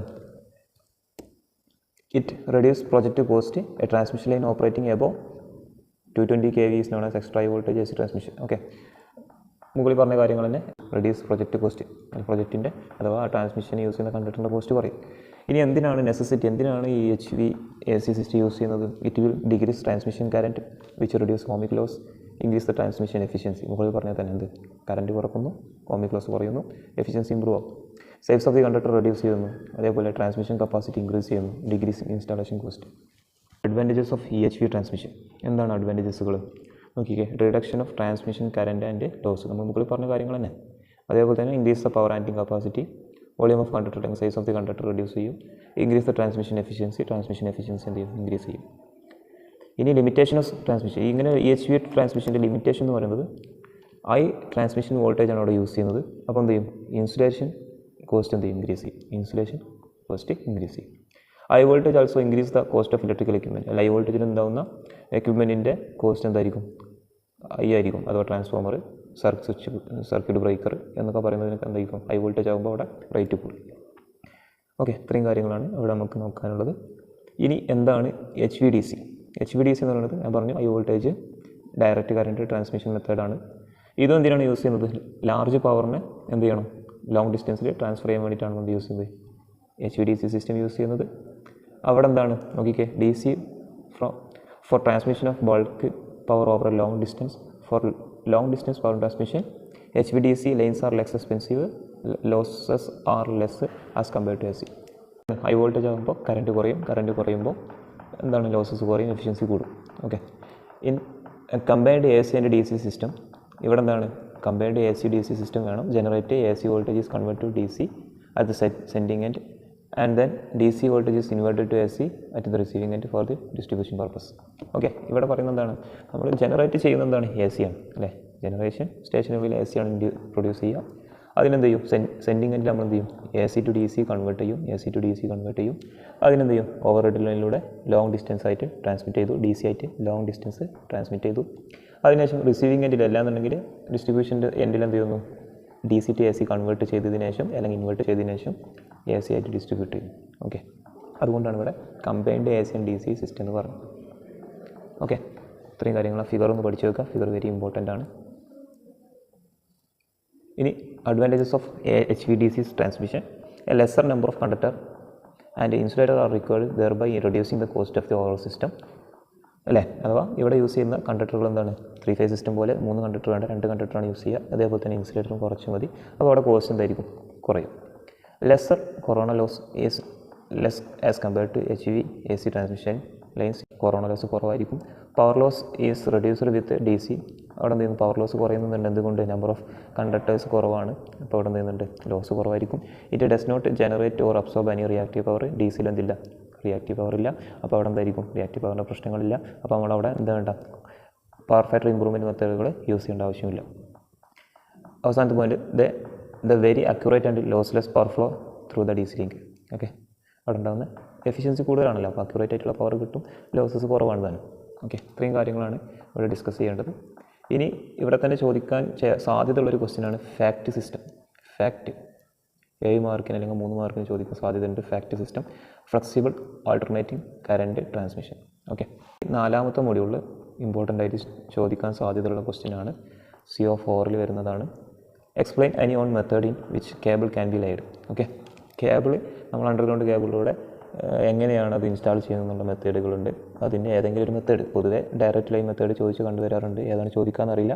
അപ്പോൾ ഏതെങ്കിലും ഒരു മെത്തേഡ് ചോദിക്കാൻ സാധ്യതയുണ്ട്. അപ്പോൾ അത് 3 ടൈപ്പാണ്. കേബിൾ ക്യാൻ ബി ലൈഡ് മെത്തേഡുകൾ 3 ഒന്ന് ഡയറക്റ്റ് ലൈൻ മെത്തേഡ്, മറ്റൊന്ന് ഡ്രോയിങ് സിസ്റ്റം മെത്തേഡ്, മറ്റൊന്ന് സോളിഡ് സിസ്റ്റം.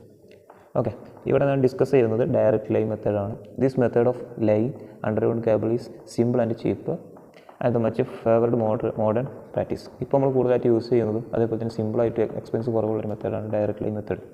അപ്പോൾ അതിൻ്റെ ഫിഗർ ആദ്യം നമുക്ക് ഡിസ്കസ് ചെയ്യാം. ഇതാണ് ഈ കാണുന്നതാണ് അതിൻ്റെ ഫിഗർ. ഇവിടെ ഇതിൻ്റെ ഡെപ്ത് എന്ന് പറയുന്നത്, അഥവാ ട്രെഞ്ചിൻ്റെ ഡെപ്ത് എന്ന് പറയുന്നത് 1.5 മീറ്റർ ആയിരിക്കും. 1.5 മീറ്റർ ആഴത്തിലാണ് നമ്മൾ കിടങ്ങെടുക്കേണ്ടത്. അതേപോലെ ഇതിൻ്റെ വിഡ്ത്ത് എന്ന് പറയുന്നത് 45 സെൻറ്റിമീറ്ററാണ്. 45 സെൻറ്റിമീറ്റർ. Okay, 45 centimetre. ഓക്കെ ആണല്ലോ. ഇതാണ് ആദ്യം നമ്മൾ ബേസിക്കായിട്ട് അറിഞ്ഞിരിക്കേണ്ട കാര്യം. അതിനുശേഷം എന്ത് ചെയ്യുന്നു, നമുക്ക് ഓരോ പോയിന്റുകൾ വായിച്ച് നോക്കാം. In this method a trench about 1.5 metre deep and 45 centimetre wide. Okay, 1.5 metre ആഴത്തിലും 45 സെൻറ്റിമീറ്റർ വീഴത്തിലാണ് നമ്മൾ എന്ത് ചെയ്യുന്നത്, ഈ ഒരു ട്രെഞ്ച് ഉണ്ടാക്കിയിട്ടുള്ളത്. The trench is covered with a layer of fine sand. Okay, അത് ട്രെഞ്ച് എടുത്ത് കഴിഞ്ഞതിന് ശേഷം എന്ത് ചെയ്യുന്നു, ഒരു 10 സെൻറ്റിമീറ്റർ തിക്നെസ്സിൽ നമ്മൾ എന്ത് ചെയ്യുന്നു, മണൽ ഫില്ല് ചെയ്യുന്നു. And the cable is laid over this sand bed. Okay, ഈ സാൻഡ് ബെഡിൻ്റെ മുകളിലൂടെയാണ് എന്ത് ചെയ്യുന്നത്, നമ്മൾ കേബിളെ പാസ് ചെയ്യിക്കുന്നത്. The sand prevent the entry of moisture from the ground and that protect cable from leak. Okay, അതായത് ഈ അണ്ടർഗ്രൗണ്ടിൽ നിന്ന് വരുന്ന മോയ്സ്ചറിനെ പ്രിവെൻറ്റ് ചെയ്യാൻ വേണ്ടിയിട്ടാണ് നമ്മൾ സാൻഡ് യൂസ് ചെയ്യുന്നത്. അതേപോലെ ഈ കേബിൾ പെട്ടെന്ന് കേടായി പോകുന്നതിനും അതെന്ത് ചെയ്യും, പ്രിവെൻറ്റ് ചെയ്യും. After the cable has been laid in the trench, it is covered with another layer of sand about 10 cm thickness. അല്ലേ, നമ്മൾ ആദ്യം സാൻഡ് യൂസ് ചെയ്തു, അതിന് മേലെ കേബിൾ യൂസ് ചെയ്തു, വീണ്ടും അതിന് മേലെ എന്ത് ചെയ്യുക, 10 cm thickness സാൻഡ് പ്രൊവൈഡ് ചെയ്യുക. The trench is then covered with bricks and other materials in order to protect cable from mechanical injury. Okay, ഇങ്ങനെ ചെയ്തതിന് ശേഷം എന്ത് ചെയ്യും, കേബിളിന് മുകളിലൂടെ നമ്മൾ എന്ത് ചെയ്യും, ഒരു കോൺക്രീറ്റ് എന്ത് ചെയ്യുക, കോൺക്രീറ്റ് സ്ലാബ് അല്ലാന്നുണ്ടെങ്കിൽ ബ്രിക്ക് വെച്ചിട്ട് എന്ത് ചെയ്യുക, അതിന് മുകളിൽ നമ്മൾ എന്ത് ചെയ്യും, അതൊന്ന് കവർ ചെയ്ത് വെക്കും. എന്തിനാണ്, മെക്കാനിക്കൽ ഇഞ്ചുറിയിൽ നിന്ന് പ്രൊട്ടക്റ്റ് ചെയ്യാൻ വേണ്ടിയിട്ട്. ഇപ്പോൾ ഈ ഒരു ട്രെഞ്ചിൽ തന്നെ ഒന്നിൽ കൂടുതൽ കേബിൾ യൂസ് ചെയ്യുന്നുണ്ടെങ്കിൽ, when the more than one cable is to be laid in the same trench, the horizontal and vertical interaxial spacing at least 30 cm is provided in order to reduce the effect of mutual induction. Okay, ഒരു ട്രെഞ്ചിൽ തന്നെ ഞാൻ 3 cable use ചെയ്യുന്ന വിചാരിക്കാം, 3 cable use ചെയ്യുന്നുണ്ടെന്ന് വിചാരിക്കാം. അപ്പോൾ അവിടെ നിന്നുണ്ടാകും mutual eating effect ഉണ്ടാകും. ആ മ്യൂച്വൽ ഈറ്റിംഗ് എഫക്റ്റ് ഇല്ലാതിരിക്കാൻ വേണ്ടിയിട്ട് എന്ത് ചെയ്യണം, ഞാൻ ആ കേബിൾ എന്ത് ചെയ്യണം, ഓരോ കേബിളുകളും തമ്മിൽ 30 cm ഡിസ്റ്റൻസ്, ഇവ തമ്മിൽ 30 cm, ഇവ തമ്മിൽ 30 cm, ഇവ തമ്മിൽ 30 cm ഡിസ്റ്റൻസ് വരുന്ന രീതിയിലായിരിക്കണം എന്ത് ചെയ്യേണ്ടത്, കേബിൾ അവിടെ പ്രൊവൈഡ് ചെയ്യേണ്ടത്. അല്ലാന്നുണ്ടെങ്കിൽ അവിടെ മ്യൂച്വൽ ഇൻഡക്ഷൻ മ്യൂച്വൽ ഈറ്റിംഗ് സംഭവിക്കും. അങ്ങനെ മ്യൂച്വൽ ഈറ്റിംഗ് സംഭവിച്ചു കഴിഞ്ഞാൽ നമ്മുടെ കേബിൾ ഫാൾട്ടായി പോകും. Okay, cables to be laid in this way must have serving bituminous paper and hessian tape so as to provide protection against corrosion and electrolysis. Okay, നമ്മൾ കേബിളിൻ്റെ മുകളിൽ എന്ത് ചെയ്യണം, നമ്മൾ പൊതുവെ പറയുന്ന പോലെ കേബിൾ അണ്ടർഗ്രൗണ്ട് കേബിളിൽ സർവിങ് ആർമറിങ് ബിറ്റ്മിനസ് പേപ്പറൊക്കെ യൂസ് ചെയ്തിട്ടുള്ള സർവിങ് ഒക്കെ പ്രൊവൈഡ് ചെയ്യണം. അല്ലാന്നുണ്ടെങ്കിൽ അവിടെ നമ്മുടെ കേബിൾ ഡാമേജ് ആയി പോകാൻ സാധ്യതയുണ്ട്. ഓക്കെ, ഇതാണ് ഈ ഒരു ക്വസ്റ്റ്യൻ, ഒരു ഇമ്പോർട്ടൻ്റ് ആയിട്ട് വരാറുള്ളതാണ്. പിന്നെ നമ്മൾ ഡിസ്കസ് ചെയ്യാൻ പോകുന്നൊരു ക്വസ്റ്റ്യൻ. എക്സ്പ്ലെയിൻ CO4 ചോദിച്ചു വരാറുള്ളൊരു ക്വസ്റ്റ്യൻ ആണ്. Explain radial system and ring system of distribution. Okay, AC ഡിസ്ട്രിബ്യൂഷൻ്റെ ഡിഫറെൻറ്റ് മെത്തേഡുകളാണ് റേഡിയൽ സിസ്റ്റവും റിംഗ് സിസ്റ്റവും അതേപോലെ ഇൻ്റർ കണക്റ്റഡ് സിസ്റ്റം. അപ്പോൾ അതിനെപ്പറ്റി ചോദിക്കാറുണ്ട്. 3 മാർക്കിന് അല്ലെങ്കിൽ 7 മാർക്കിന് നിർബന്ധമായിട്ടും ക്വസ്റ്റ്യൻ പേപ്പറിൽ കാണുന്നതാണ്. അപ്പോൾ ആദ്യമായിട്ട് നമുക്ക് റേഡിയൽ ഡിസ്ട്രിബ്യൂഷൻ സിസ്റ്റം എന്തെന്ന് നോക്കാം. ഫിഗർ ആദ്യം നോക്കുക. ഇവിടെ ഒരു സബ് സ്റ്റേഷൻ വരുന്നുണ്ട്, അല്ലെങ്കിൽ ജനറേഷൻ സ്റ്റേഷൻ. അവിടെ നിന്ന് എന്ത് ചെയ്യുന്നു, നമ്മൾ നേരെ ഫീഡർ വഴി ഒരു കോമൺ ബസ് ബാറിൽ നിന്ന് ഫീഡർ വഴി നേരെ റേഡിയൽ ഡിസ്ട്രിബ്യൂട്ടറിലേക്ക് എത്തുന്നു. ഓക്കെ, അപ്പോൾ ഇവിടെ വരെ എന്താണ്, ജനറേറ്റിംഗ് സ്റ്റേഷനിൽ നിന്നാണ്. അത് കഴിഞ്ഞ് ഫീഡർ വഴി നിന്നു നമ്മളൊരു കോമൺ ബസ് ബാറിൽ നിന്ന് റേഡിയൽ ഡിസ്ട്രിബ്യൂട്ടർ. ഓക്കെ, അതേപോലെ തന്നെ അടിയിലും നമുക്ക് കാണാം. അപ്പോൾ ഇവിടെ നമുക്ക് ശ്രദ്ധിച്ചാൽ അറിയാം, ഈ ഒരു ബസ് ബാറിൻ്റെ സെൻറ്ററിലാണ് എന്ത് ചെയ്തിട്ടുള്ളത്, നമ്മൾ സബ്സ്റ്റേഷൻ കൊടുത്തിട്ടുള്ളത്. അവിടെ നിന്ന് ഡയറക്റ്റ് റേഡിയലായിട്ട് കൺസ്യൂമേഴ്സിന് എന്ത് ചെയ്യുന്നു, പ്രൊവൈഡ് ചെയ്യുന്നു. അപ്പോൾ ഇവിടെ നമുക്ക് കാണുമ്പോൾ തന്നെ അറിയാം, ഈ എൻഡിലുള്ള ആൾക്ക് എന്തുണ്ടാവും, വോൾട്ടേജ് ഡ്രോപ്പ് പ്രശ്നം ഉണ്ടാവും, അല്ലേ, voltage level fluctuation very high ആയിരിക്കും. അതേപോലെ തന്നെ ഈ ഫസ്റ്റിൽ വരുന്ന ആൾക്ക് എന്തായിരിക്കും, ലോഡിങ് എഫക്റ്റും കൂടുതലായിരിക്കും. അപ്പോൾ ഇതിൻ്റെ ഒരു നെഗറ്റീവായിട്ടുള്ള കാര്യങ്ങളാണ് ഈ രണ്ടെണ്ണം. ഇനി നമുക്ക് നോക്കാം. In A radio system separate feeders radiate from A single substation and fed the distributor at one end ഉള്ളി, അല്ലേ. ഡിസ്ട്രിബ്യൂട്ടറിൻ്റെ ഒരു എൻഡിലാണ് നമ്മൾ എന്ത് ചെയ്യുന്നത്, ഈ ഒരു പവർ അല്ലെങ്കിൽ ഫീഡറിൽ നിന്ന് വരുന്ന പവർ ഫെഡ് ചെയ്യുന്നത്. This system is only employed when power is generated at low voltage and the distribution is located at the centre of the load, അല്ലേ. അഥവാ ഈ കാണുന്ന ലോഡ്, ഇത് രണ്ടും ലോഡാണ്, ഇതിൻ്റെ സെൻറ്ററിലാണ് നമ്മൾ എന്ത് ചെയ്തിട്ടുള്ളത്, ഈ ഒരു ഫീഡർ കണക്ട് ചെയ്തിട്ടുള്ളത്. അപ്പോൾ ഈ ഏറ്റവും എൻഡിലുള്ള ആൾക്കുണ്ട് വോൾട്ടേജ് ഡ്രോപ്പ് വളരെ കൂടുതലായിരിക്കും. Due to some limitation the system used to short distance only, അല്ലേ. ധാരാളം ലിമിറ്റേഷൻസ് ഉള്ളതുകൊണ്ട് തന്നെ ഈ ഒരു മെത്തേഡ് നമ്മൾ ഷോർട്ട് ഡിസ്റ്റൻസിൽ മാത്രമേ യൂസ് ചെയ്യാറുള്ളൂ. അപ്പോൾ ഇവിടെ പറഞ്ഞ ലിമിറ്റേഷനുകളാണ് എന്ത്, ഇവിടെ വരുന്ന ഏറ്റവും എൻഡിലുള്ള ആൾക്ക് വോൾട്ടേജ് ഡ്രോപ്പ് ഉണ്ടാകും, തുടക്കത്തിലുള്ള ആൾക്ക് എന്ത്, ലോഡിങ് എഫക്റ്റ് ഉണ്ടാകും. അതേപോലെ തന്നെ ഇവർ വരുന്ന പ്രശ്നമാണ്, എവിടെയെങ്കിലും ഫീഡറിൽ എവിടെയെങ്കിലും എന്തെങ്കിലും ഫോൾട്ട് വന്നു കഴിഞ്ഞാൽ ടോട്ടൽ സിസ്റ്റം എന്തായി പോകും, പവർ ഇൻറ്ററപ്ഷൻ സംഭവിക്കും. ഓക്കെ, അപ്പോൾ ആ ഒരു മെത്തേഡ് നോക്കി വെക്കുക, ഫിഗർ വരക്കാൻ പഠിക്കുക. അഡ്വാൻറ്റേജസ് എന്തൊക്കെയാണ് നോക്കാം. റേഡിയൽ സിസ്റ്റത്തിൻ്റെ ഇറ്റ്സ് ഇനീഷ്യൽ കോസ്റ്റ് മിനിമം ആണ്, കോസ്റ്റ് കുറവാണ്, സിംപ്ലസ്റ്റ് മെത്തേഡാണ്. പക്ഷേ ഡിസഡ്വാൻറ്റേജ് എന്ന് പറയുന്നത് the far end of the distributor would be subjected to voltage fluctuation, അല്ലേ. ഏറ്റവും അങ്ങേയറ്റത്തുള്ള കൺസ്യൂമറിന് എന്തായിരിക്കും, വോൾട്ടേജ് ഫ്ലക്ച്വേഷൻ കൂടുതലായിരിക്കും. Nearest to the supply end of the distributor will be heavy loaded, അല്ലേ. തുടക്കത്തിലുള്ള ആൾക്ക് എന്തായിരിക്കും, ഹെവി ലോഡഡ് ആയിരിക്കും. അതേപോലെ തന്നെ ഫീഡറിൽ എന്തെങ്കിലും ഫാൾട്ട് വന്നു കഴിഞ്ഞാൽ ടോട്ടൽ സിസ്റ്റം എന്തായി പോകും, ടോട്ടൽ സിസ്റ്റം പവർ ഇൻറ്ററപ്ഷൻ ഉണ്ടാകും, പവർ ഇൻറ്ററപ്ഷൻ. അതും കൂടെ നോക്കുക. ഓക്കെ, പവർ ഇൻറ്ററപ്ഷൻ എന്ന് പറഞ്ഞാൽ ഷട്ട് ഡൗൺ ആയി പോകും, system full power shut down ആയി പോകും. ഓക്കെ, ഇത്രയും കാര്യങ്ങൾ റേഡിയോ സിസ്റ്റത്തിൽ നമുക്ക് നോക്കാനുള്ളത്. ഇനി അതിൽ തന്നെ വരുന്നതാണ് ring main system. Ring main system ഇവിടെ ആദ്യം തന്നെ ഫിഗറാണ് നമുക്ക് വെരി ഇമ്പോർട്ടൻറ്റ്. ഒരു സബ്സ്റ്റേഷനിൽ നിന്ന് വരുന്ന പവറിന് നമ്മൾ എന്ത് ചെയ്യുന്നു, ഒരു ലൂപ്പ് മെത്തേഡ് അഥവാ ഒരു ക്ലോസ്ഡ് സർക്യൂട്ട് ആയിട്ടുള്ള ഫീഡറിലേക്ക് കൊടുക്കുന്നു. അപ്പോൾ ഇതുവഴി നമുക്ക് എന്ത് ചെയ്യും, പവർ ട്രാൻസ്ഫർ ചെയ്യാം, ഇതുവഴി പവർ ട്രാൻസ്ഫർ ചെയ്യാം, രണ്ട് സൈഡിലൂടെയും പവർ ട്രാൻസ്ഫർ ചെയ്യാം. പിന്നെ ബാക്കി വരുന്ന ഓരോ സെക്ഷൻ ഫീഡറിൽ നിന്നും പോകുന്ന ഡിസ്ട്രിബ്യൂഷൻ ലൈനുകളാണ് ഓരോ ഫീഡറിൽ നിന്നും പോകുന്ന ഡിസ്ട്രിബ്യൂഷൻ ലൈനുകൾ. ഓക്കെ ആണല്ലോ. അപ്പോൾ ഫിഗർ ഒന്ന് കാണാതെ പഠിക്കുക ആദ്യം. അതിനുശേഷം in this system feeder closes on itself its form a complete ring and hence name is ring main system. അല്ലേ, ഇതൊരു റിംഗ് പോലെ ആക്ട് ചെയ്യുന്നതുകൊണ്ടാണ് ഇതിന് റിംഗ് മെയിൻ സിസ്റ്റം എന്ന് പേര് വന്നത്. ഈ ഫിഗർ നമുക്ക് കാണാം, the A C ring main system where LNPRL is the closed feeder. അല്ലേ, LNPRL എന്ന് പറയുന്നതാണ് ക്ലോസ്ഡ് ഫീഡറാണ്. ബൈ ദ സബ്സ്റ്റേഷൻ എസ് ആണ് ഇവിടെ കൊടുത്തിട്ടുള്ളത് പവർ സപ്ലൈ ചെയ്യുന്നത്. The various distributors are connected in MOQയിലെ വേരിയസ് ഡിസ്ട്രിബ്യൂട്ടറുകളാണ് ഈ ഫീഡറിൽ നിന്ന് നമ്മൾ ടാപ്പ് ചെയ്തെടുത്തിട്ടുള്ളത്. ഇവിടെ എന്താ പ്രത്യേകത, ബോത്ത് എൻഡിലൂടെ എന്ത് ചെയ്യും, പവർ ട്രാൻസ്ഫർ ചെയ്യും. ഇപ്പോൾ ഏതെങ്കിലും ഒരു സൈഡിൽ ഫാൾട്ട് വന്നു കഴിഞ്ഞാൽ മറ്റേ എൻഡിലൂടെ എന്ത് ചെയ്യും, പവർ നമുക്ക് എന്ത് ചെയ്യാം, ട്രാൻസ്ഫർ ചെയ്ത് എത്തിക്കാൻ പറ്റും. അപ്പോൾ ഇതൊരു അഡ്വാൻറ്റേജ് ആണ്. ഓക്കെ, പവർ ഇൻറ്ററപ്ഷൻ കുറവായിരിക്കും, റിലയബിലിറ്റി കൂടും. അല്ലേ, റിലയബിലിറ്റി കൂടും, പവർ ഇൻറ്ററപ്ഷൻ കുറയും, എഫിഷ്യൻസി കൂടും. ഇത്രയും കാര്യങ്ങളാണ് ഇവിടെ വരുന്നത്. പക്ഷേ എങ്കിൽ അഡ്വാൻറ്റേജസ് ആയിട്ട് നമുക്ക് നോക്കാം. അഡ്വാൻറ്റേജസ് ആയിട്ട് പറയുന്നത് ഇൻ റിംഗ് പവർസ് ഈ supplied from both ends compare to radial സിസ്റ്റത്തിനേക്കാൾ ബെറ്റർ ആണ്. ഇത് രണ്ട് സൈഡിലും എന്ത് ചെയ്യുന്നുണ്ട്, പവർ സപ്ലൈ ചെയ്യുന്നത്. Compare to the radial system the voltage drop is less along the distribution. അല്ലേ, റേഡിയൽ എന്തായിരുന്നു, ലോങ് ഡിസ്റ്റൻസ് ഏറ്റവും അരികുകൾക്ക് വോൾട്ടേജ് ഫ്ലക്ച്വേഷൻ സംഭവിക്കും. പക്ഷേ റിംഗിൽ എന്താണ്, ഓരോ പോയിന്റിൽ നിന്നും ടാപ്പ് ചെയ്യാൻ പറ്റുന്നതുകൊണ്ട് അവിടെ ഉണ്ടാകുന്ന കൺസ്യൂമേഴ്സിൻ്റെ വോൾട്ടേജ് ഫ്ലക്ച്വേഷൻ കുറവായിരിക്കും.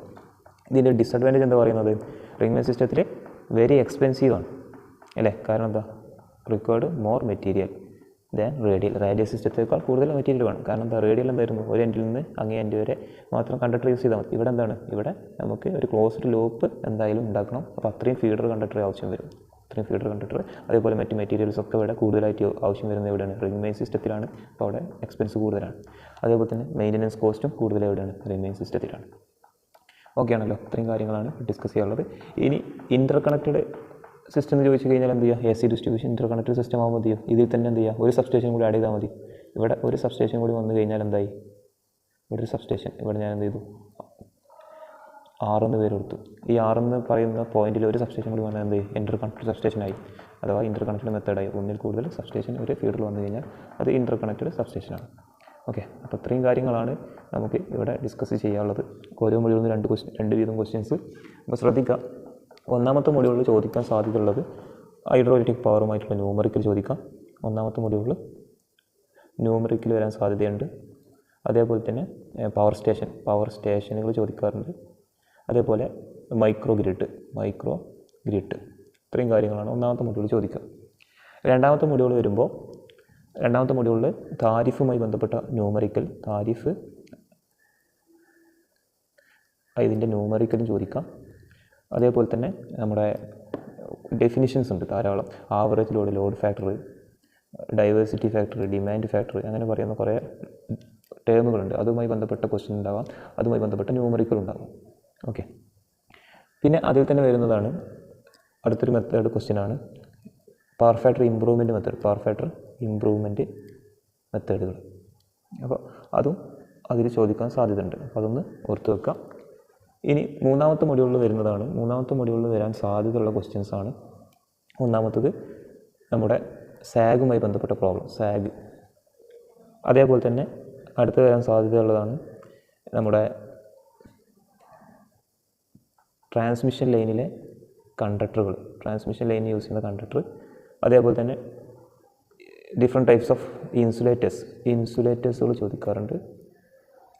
ഇനി നാലാമത്തെ മൊഡ്യൂളിൽ ചോദിക്കാൻ സാധ്യതയുള്ളതാണ് ഒന്നാമത്തെ UG കേബിൾ കൺസ്ട്രക്ഷൻ, അതേപോലെ UG കേബിൾ ലേയിങ് മെത്തേഡ്. അതേപോലെ ചോദിക്കാൻ സാധ്യതകളാണ് distribution, different types of distribution. AC ഉണ്ട്, DC ഉണ്ട്. അതിൽ AC നമ്മൾ പറഞ്ഞ റിംഗ് മെയിനും റേഡിയൽ ഇൻ്റർ കണക്റ്റഡ്. DCയിലാകുമ്പോൾ one end method, both end method, centre method, ring method, ഇതൊക്കെ DCയിൽ വരുന്നതാണ്. അതൊന്ന് പഠിച്ചു വെക്കുക. ഓക്കെ, A മാർക്കിന് അടുത്ത ക്വസ്റ്റ്യൻ ആയിട്ട് വരാൻ സാധ്യതയുള്ളതാണ് സിംഗിൾ ലൈൻ ഡയഗ്രാം. അപ്പോൾ അതൊക്കെ ഒന്ന് പഠിച്ചു വെക്കുക. എല്ലാം ഒന്ന് കവർ ചെയ്ത് പോവുക. ഒരു ബേസിക് ഐഡിയ വെച്ചിട്ട് എക്സാമിനേഷനിൽ അറ്റൻഡ് ചെയ്യുക. Okay, thank you.